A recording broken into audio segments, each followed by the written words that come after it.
morning. It's Friday, November 4th, and it must be time for another legislative update from your North Carolina Medical Society. As usual, we've got 3 quick things to get you up to speed on where we are in legislative activities right now. The first thing I want to point out to you is an article that was buried in the bulletin this week, but it's very important. The 8th story down was about a new initiative started by the U.S. Surgeon General, Dr. Murthy.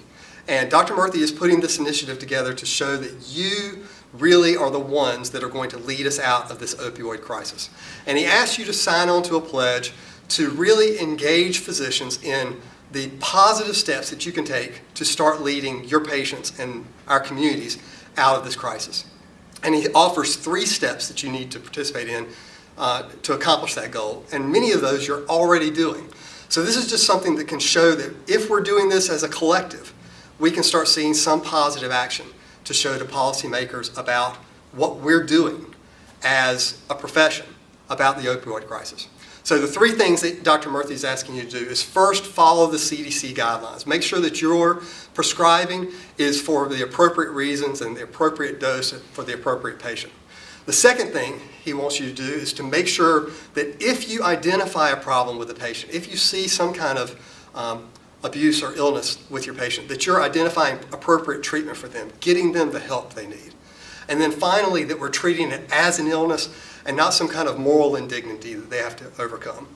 This is something that a lot of people are facing from all different walks of life, and we've got to recognize that our patients are really needing help right now and not needing to be ostracized or segregated in some way right now.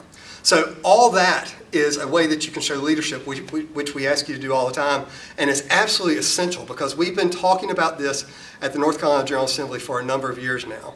And without positive steps like we are suggesting here, without measurable results that we can show to policymakers, you're going to start getting other answers to this crisis. You're going to start getting things like mandates to utilize the CSRS, not just to be registered for it, but to actually utilize it, and somebody watchdogging that to fine you or hold you accountable for not looking those patients up. So in order to try to avoid those mandates, because we don't like those, we don't like telling you or having anybody else tell you how to run your practice, how to take care of your patients, we need your assistance to do these other things very proactively so that we can hopefully see some kind of measurable outcomes with patients over the next few months and years to show to policymakers that this is turning tides. This is going into a different direction. All right, enough about that for now. We'll come back to that again later on as the session starts up and we see bills dropping over that.